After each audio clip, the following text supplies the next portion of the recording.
A lot of my early investments, Facebook, Twitter, and Tumblr had started becoming big, and I was really trying to decide what I wanted to do with my career. In 2011, I took over, in September 2011, I took over kind of being the CEO of the agency. We were 29 people, and in the last 4 years, I grew up from 30 people to now we're almost 600 people. So I think what happened in that period of time was a couple of other things, which was, I have a feeling a lot of people here don't know who I am. I grew up in a liquor store in New Jersey and grew my dad's liquor business from a $3 to a $70 million business in 5 years using e-com, email marketing, Google AdWords, and banner ads. So I'd been the byproduct of not having a lot of money in a small family business, deploying it against the arbitrage of where the market thought media should go versus where I thought it should go, and felt the actual selling of stuff, results of it. So when I got into the agency world, I think what has been our disproportionate advantage is I truly want to sell the product. I really am not too worried about our own margin because I'm land grabbing. I'm not too worried about awards because I think that's a proxy to get more talent and more clients, and I feel like I'm good at that. I just really wanted to sell stuff because I thought that that would give us the best air cover to actually keep business and grow business. A funny thing happens, we're all in the game, right? You sit in these rooms and everybody's high-fiving themselves for great modeling, media mix results and Nielsen's health results, and everybody's high-fiving. I came from a pure business background where like the sales were the sales. I would literally sit in these meetings and everybody's like, everything's great. Like the PR company would walk in and say, we got 887 trillion impressions for this placement. And then somebody else would come in and say, this was the greatest lift, the ROAS, and everything was so great. And then I'm just kind of really was naive eyes, I would say, real quick, I kind of read the brief coming into this, isn't our business down 29%? And then everybody would be like, yeah, but there must be something. I'm like, yes, you're quantifying the wrong shit.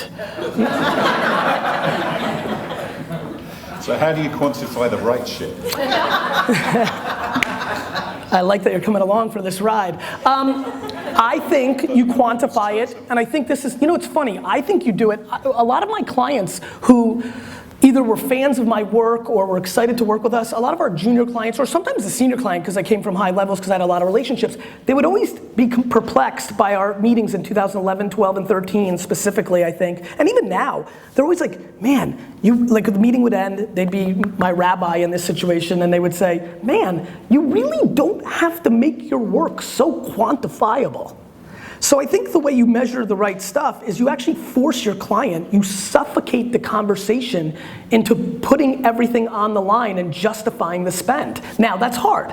I come from e-com, it was easy, right? And I owned the liquor store, it was easy. I'd run direct mail, I'd see the customer count go up. I'd run banner, I just quantified everything because I had the full funnel. When, we have Pepsi, we have Unilever, when we have these kind of clients, it's kind of hard. They're selling it at big box stores, there's a lot of other media running at the same time. You don't have the feedback loop, you can't connect the dots. I find it fascinating that right now, if you ask me who our happiest clients were at VaynerMedia, they're all the clients in e-com because they can quantify our success black and white. There is just no debate.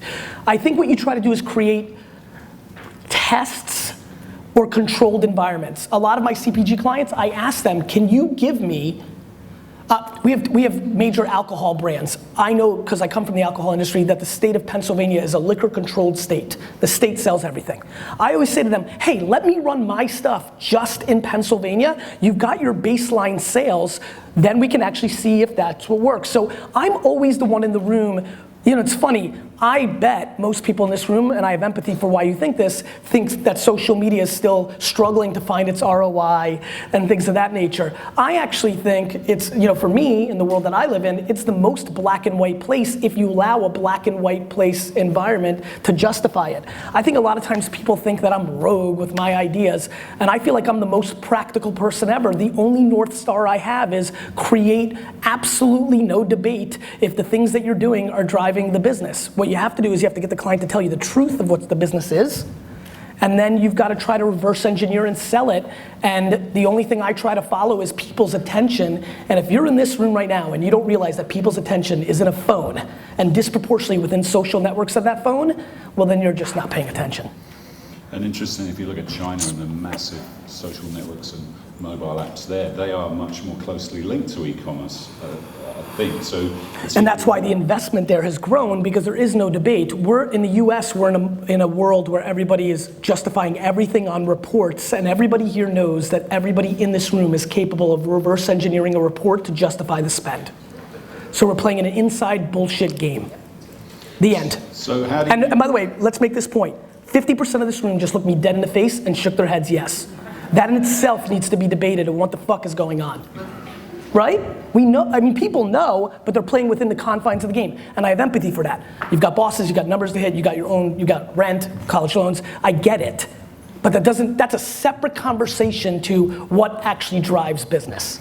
Do you find that your clients are set up to give you the data so you can even prove those numbers though? Is there a problem with a lot of client systems are not set up themselves? So the agencies could be doing so much more in real time if they were getting quicker data instead of data like 3 months down the line, which has been 100% yes, but I'll go it further. I think a lot of our clients, and I'm not mad at them either, I have empathy for they're playing the same damn game, actually don't want everything to be black and white. Because it's not in their vested interest that they live in a corporate environment where they've invested into going through a certain path. They know the check boxes they have to hit for their own interest, and they run through that path. And I respect that. That machine creates that environment. I used to be mad at them, but I'm like, oh no, this is the company's fault for creating that environment. So, you know, listen, it's complicated, but for me, what kind of gives me the energy I'm projecting right now is there needs to be two separate conversations, not one blended one, which really breaks down into let's recognize why we do certain things, but then let's also have a totally separate conversation to the ROI of what these things are doing. I mean, it is so much easier for me to justify the ROI of digital behavior than traditional behavior, and it's not even close. And so I sit around in rooms where L'Oreal is a client of ours, and they're completely mixed up on why this isn't working. And then a company that I wrote the first investment check into called Birchbox was gone from 0 to 400 million in revenue and does all their behavior through a Pinterest, Facebook, and Instagram environment and can quantify every damn cent, including what you're seeing now happening in marketing, which is Uber and Airbnb and all these startups now have a lot of money, and they're starting to do some traditional media because they've saturated digital, and they're curious, and they're all my homies from that world, because that's where I came from, are calling me and they're like, hey Gary, can you tell me how we need to quantify television? I go, I have no fucking idea. It's some GRP horseshit. I don't know. And so, it's a very, for me it's super funny because I literally live two separate lives. I live VaynerMedia's life where I have big clients who've accepted traditional metrics as the KPIs while they don't match their actual business results. And then I have my startup culture world with all my startups where everything has to be quantifiable and none of the traditional stuff they can wrap their head around. It is literally bizarro world. So you think in a funny way, advertising has had a measurement system over the years that everyone's bought into, so it's kind of worked because everybody bought into it, but it's actually not that based on reality. Of course. Yeah. Of course, that's how awards have any value in this industry, because it's a proxy that you can leverage against. It's insanity when you come to it in fresh eyes. It's insanity. So do these terms like advertising, media, digital, PR, do they actually mean anything anymore? I mean, what? Of course they do. I mean, listen, on the flip side, I understand the energy I'm bringing to the table. Like, I believe in all this stuff. I believe in marketing and sales and branding, and I believe in it with all my heart. I just feel that the way we're quantifying the results is backwards. I mean, of course a great video that somebody sees and changes their emotion makes them want to buy things. Of course, but how many people in this room actually watch a commercial is really fascinating. I mean, here's a funny Twitter data point. Everybody spends money on sports advertising because people watch sports. My friends, once and for all, there's a very big difference between watching television and consuming television commercials. Nobody's saying everybody's stopping and watching people are gonna watch Breaking Bad. The second a commercial, this smart of an audience, the second a commercial goes on in your household, you directly grab your phone and you pick up on your work, or you talk about LeBron's awesome dunk. You are definitely not watching some Jeep drive up a fucking mountain.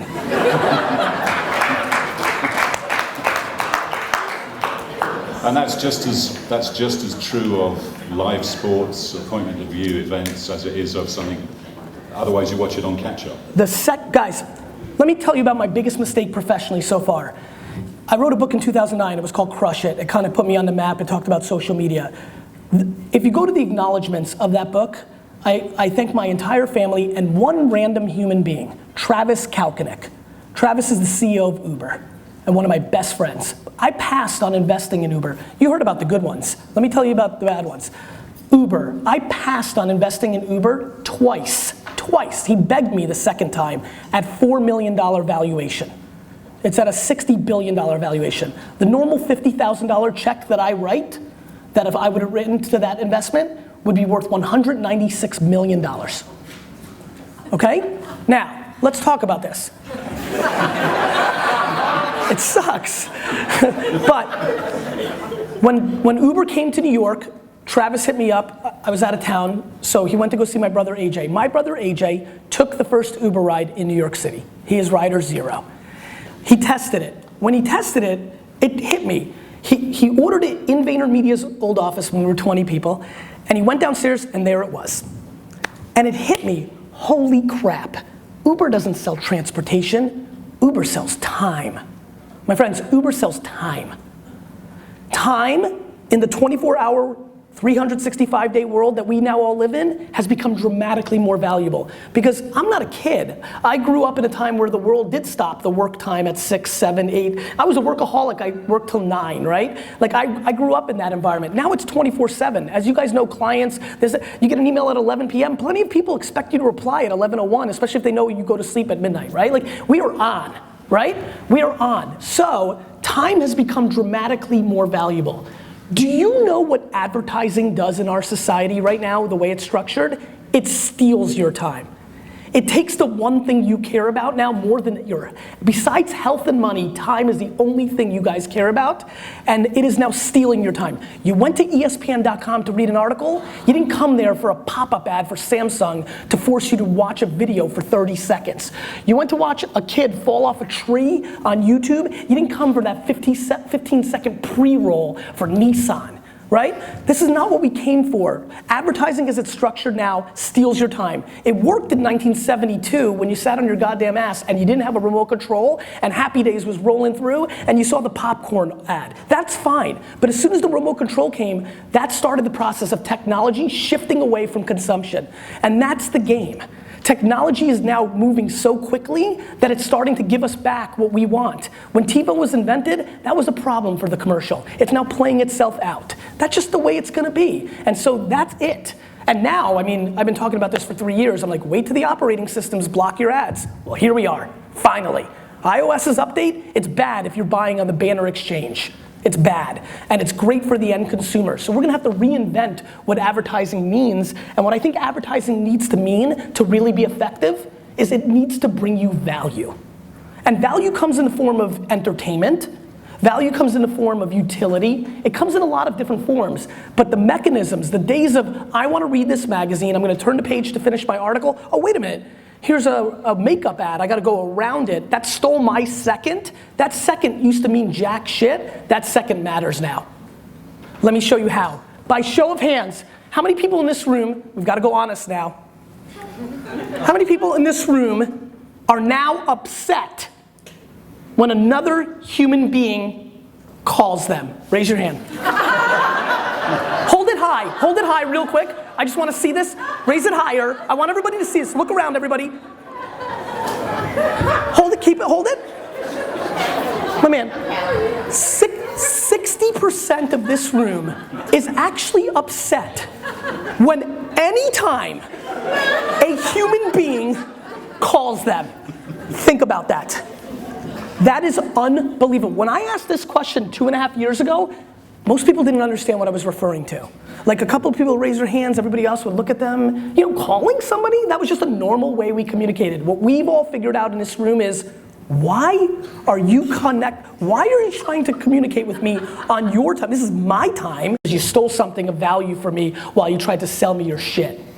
So the people in this room would probably say that actually the future of advertising is PR, because a PR relationship is a bought-in relationship where the person has made a conscious decision to access that content or to engage with that brand. etc. What do you think of that? I think PR has its own set of challenges because I think in general where we consume our media from is changing, right? And I think in the world of social media, and by the way, real quick, on social media, just for kicks and giggles, I truly believe that social media is a slang term for the current state of the internet. I mean, there's nothing social media about Pinterest. These are media content platforms. Twitter is probably the closest thing to an actual social media platform, right? But Twitter and Facebook, if you Google it right now, we're both referred to Web 2.0 sites. We always need a word to kind of sum things up. It's just the current state of the internet. And the current state of the internet is there's massive fragmentation, and media publications as we traditionally knew them are being competed with human beings, with micromedia sites, and so the long tail of PR is the challenge. How do you really get the value? Plus, there's so many human individuals now that can create awareness. So I think PR's challenge is like everybody's challenge, which is it's getting spread wide. Look, I think PR, I think everything's great. By the way, I think the Super Bowl commercial ad is massively underpriced. I think a Super Bowl commercial ad is probably worth $25 million. Because every human being in America is gonna see it, whether they see it that day or the week before on YouTube. Now the creative is the variable if you're gonna be successful, but I have no heart to as a matter of fact, when my clients call me and say, Gary, great news, we're going 50% digital, I usually get even more scared because I know what that means is banner pre-roll, video pre-roll on YouTube, buying bullshit on the exchange where they don't even know where that creative shows up. It's the bottom left-hand corner of some cockamanian website that's running a Facebook arbitrage media backend. To me, it's just show me where the attention is. And so if PR is placed in a place that everybody's reading and it brings positive brand equity to that brand, that's great. I just think my PR friends, I made the joke already, I think we have to have solid metrics there. You can't take credit for the monthly traffic of a website and quantify your article 16 links deep on that website as how many impressions that article got. And there's a lot of that practice, just like in social media, there's a lot of practice of somebody getting a tweet from a celebrity and quantifying that 14 million people saw it. How about 0 people saw it? How about the fact that Twitter's got such a fire hose problem that nobody's consuming anything on that platform as much as they used to because they didn't create an algorithm and that created their vulnerability because time matters so much to us that we'd rather just scream through it than actually unfollow somebody. How about that? Because it's time again. Yes, sir. I'm going to open it out to the audience, so think up your questions. Last one from me. When you started doing your Facebook consultancy for clients, it was a very different environment. Yes. These channels change every week. You can construct a strategy and Facebook will change the goalposts. It's primarily paid now. What are you advising your clients? You mean like every other media platform in the world? Yeah. Well, I don't know. Well, yes, you do know. Is TV changed its No, but I don't mean it changes, which I agree with. I mean, everybody got so emotional that you have to pay for Facebook. Right? They flipped the rug from underneath us. It used to be organic. Everything is pay to play, and more importantly, it's effective. So while people still reconciled with their feelings, the best executors and practitioners disproportionately took value of the underpriced marketplace that it created. As far as changing the goalposts and things of that nature, so did TV at first. You used to do sponsorship. Ed Sullivan's show was brought to you by Lincoln Town Car. Then somebody came up with the model of the 30-second ad and the market moved. We're in the beginning, they're changing. Tough luck. The market's hard. Nobody gives a shit about you. The end, you know how pissed I am that social media came along? I had digital figured out. I built a big ass business on it. I loved SEO. I was all about banner retargeting. I followed your asses until you gave up and bought wine for free. I mean, I did it. I had it. It was good. You know how fun it was for me with YouTube? YouTube was 4 months old when I started Wine Library TV. Tons of people were watching me. I loved it. This is exhausting. I'm pissed. Fuck, now we have really? We have animated fucking selfie things? Rainbows are coming out of my mouth? I get it. You've got to keep up with this shit 24/7. I'm getting old. I turned 40 in November. I'm pissed. But nobody cares. Like, sorry, fucking Poland Springs. Nobody cares that the world is moving. That's what's gonna happen, and it's our job to figure out how to bring value to those people to do what we want them to do. And that's just the market. Look, some dude bought 8,000 horses before the car was invented. He lost, right? Like the market moved on him. The price of a horse declined. And so to sit around and be upset that innovation's moving and you wish it was the way it was is fine, you're more than welcome. It's just, it's a proxy to losing. Good lesson. Glad Poland Springs didn't pay to sponsor that. All right, who's got some questions for Gary? Are you hiring? Always, yes. Please. My whole crew's sitting right behind you. You can start it now.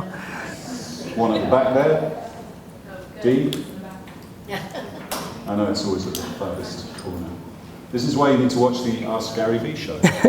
Thank you for the plug. Gary, thanks for your insight. Thank you. Very entertaining. Question for Yes, you about dear. Facebook. Yes. Just open-ended question. Please. What is your view of Facebook now? I think Facebook right this minute is one of the single best ad products in the last 20 years of marketing. Follow-up. The people using Facebook seem to be getting older. Great, they have more money. Thank you. You're welcome. And I'll give you more so we're not just entertaining. Don't forget Facebook owns Instagram and now we're deploying that logic there. I mean, this is why Zucks is so smart. He's always tried to buy attention. It's why I offered $3 billion for Snapchat. Imagine we were sitting in a room right now and Facebook owned Facebook, Twitter, and Snapchat. They'd own the entire ecosystem 13 to 70. Right? And so Facebook's incredible. I mean, we're like 70-year-olds, 60-year-olds, 50-year-olds, and 50, 60, and 70 are paying attention so carefully to their feed, they're converting at a scary rate, right?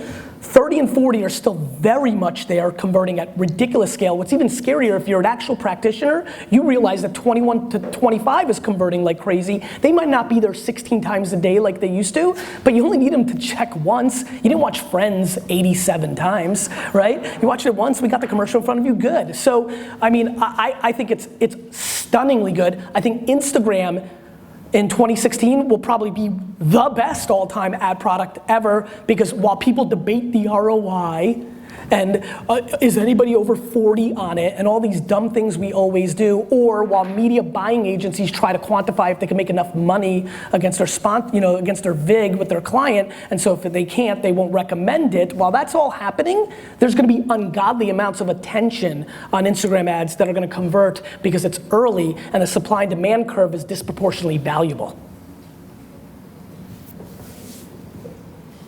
Yeah. Questions? Isn't there a danger with Facebook? I mean, because people take all their opinions from it now, and none of this stuff is checked. I've seen people in Europe taking opinions about the refugee crisis are totally wrong. Well, let's talk about that. Politics, Let's talk. I think that's a great question. Or, in the old days, we took our opinion from 3 old white men that owned all the media companies and told you what to think. Well, there's 2 options. You think of it from the undereducated masses, or you take it from the educated puppets of the billionaires that drove the agenda that they wanted down your mouth. Fair point. Question over there, Lindsay. Hey. Hey. All right, hi. So you mentioned how pop-up ads and all of that steal our time. Yes. So what are your views on native ads, or like the listicles and BuzzFeed, where, you know, like a kitty litter company with cats? I think that, it's a great question. I think that it has the same slide as everything. Look, I think social media ads are gonna disproportionately get worse. They're gonna get more expensive because more people are gonna realize they work. We're gonna tune them out more as we become adjusted to that behavior, right? So I think a lot of the BuzzFeed type stuff at first did really well because it was really native. in the beginning, the brand was really integrated 2 or 3 years ago, like in the list and a picture of it, and it was newish, and they did better. Now we're so used to everything saying 18 weird things that happen on Thursday that we're tuning out the 18 and the 12s and the 9s as much as we loved them 3 years ago as a collective data set. Plus the brands are not integrated as well because BuzzFeed scaled, and now 13 funny things that happen at home is like brought to you by Tide in a little box, and it's not really integrated. So they've scaled, which has disproportionately brought less value, in my opinion, to the brand. I think it's still a great option. I think there's value there. I think you gotta push it creatively to get there. But it's all the same game. I have no heart for anything. I know 360 video's coming, I know virtual reality's coming, I know we have contact lenses that allow us to record everything. Like, there's plenty of technology and innovation coming. I just think it's important that we always audit where the actual attention really is, and then reverse engineer if the price is disproportionately valuable at that moment. And then you just look for those moments. So I think 2 years ago I was massively bullish. Today, I still think that it's better than a crap load. I mean, do you know how much money is being bought programmatic where nobody knows where that shows up and nobody's consuming it? So like those digital dollars I feel fine in a BuzzFeed world, but compared to a Facebook targeted, where I can target a 29-year-old woman who has 2 kids, who I know buys toothpaste, get the hell out of here. Right? I mean, Facebook is like FSI 4.0 if you want to go conversion. And it doesn't kill your brand because you actually can market. It's better than search because those are just blue letters. It does nothing for your brand. But here you can go visual, pictures, or video. And listen, the dislike button is such a smart proxy to where they're going, which is they just want their data to be smarter and smarter and smarter. They tweak everything predicated. If they see a dip in user behavior, not using it, they analyze it till the cows come home and adjust the product because they've been smart enough to realize the only thing they have is their users. Their entire business is that. So they will disproportionately try to bring you value. And they will stop ads if it doesn't bring. You don't buy a placement in Viacom and then the ad shows up, the commercial, and they say, you know what, that's a shitty ad. We're not gonna charge you for running that. Or we're gonna stop it. They just take the money because they don't care about the audience. There's no proxy there. Whereas Facebook's stuck into that, they know that. Gary, Stacey DeBroff, Influence Central. You've always been a disruptor, and it's amazing how fast you've grown VaynerMedia. Yeah. From sort of your own. I remember when early days you were on a step stool in New York, just sort of spouting out what you were thinking about. Not much has changed. What do you think, though, as you're earning all this business and your agency is growing so rapidly, what is it that you're bringing from a big perspective of disruption that's gaining you all this clients and traction? We're proving that we're selling stuff.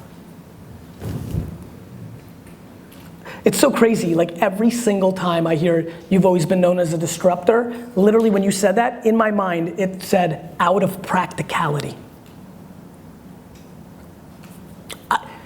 I just think, I truly believe in the entire ecosystem of agency world, I truly believe that I'm the single most practical. Is the ad agency dead then? No. I mean, nothing is dead or alive. It's not that it's dead. Anybody who doesn't bring value should die. Right? And so I think what's gonna happen is if somebody's romantic about what should be done, if somebody is romantic about a television 30-second spot, they're gonna create themselves a vulnerability as data continues to prove out its lack of ROI, right? And so, but can a 30-second commercial be tremendous? Of course it can. I think what's gonna happen is the market is gonna continue to push itself. Look, you can't have an environment where Method does all its proper digital work and starts really getting on the radar of Unilever and J&J and saying, wait, they laughed. Procter & Gamble laughed at Dollar Shave Club until they didn't. And so eventually this stuff plays itself out, right? Like everybody made fun of me in 1996 for launching an e-commerce wine business in the wine world. This kid is gonna do this. Yeah, people are gonna buy wine on the World Wide Web, right?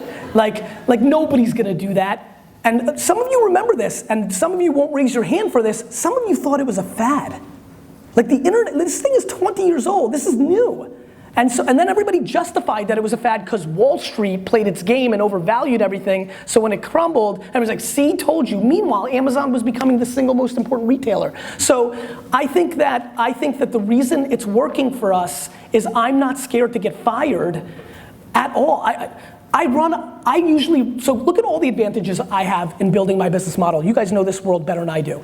My first year on 99% of my clients is a loss. I massively over deliver on the scope because I'm trying to build lifetime value. So right off the bat, I'm winning. I don't have some person telling me to dictate at a holding company that I have to run on 21 points, right? I have to look at myself and know what I'm up to. So I disproportionately bring value. We really know what we're talking about on this subject matter. You know why? Because the CEO is the best practitioner at it in the whole fucking company. That helps when it stems from the top. Nobody can sneak around and shoot hyperbole that isn't true. That's important. And then, because I need them to last for 2 to 3 years to make a business model work for me in a world where I lose if they fire me after 1 year, I disproportionately pressure them into quantifying my work, because once I prove that, when they start to, do you know what starts happening when real smart people actually get it and understand that we're selling stuff? Do you understand what happens to the questions they start asking all their other partners? Do you know how silly the conversation becomes? How fast that becomes silly when they know my stuff's selling and they have no idea what the hell your stuff's doing? Thank you. Thanks for having me. Yeah, good to see you. Stay well. Thank you.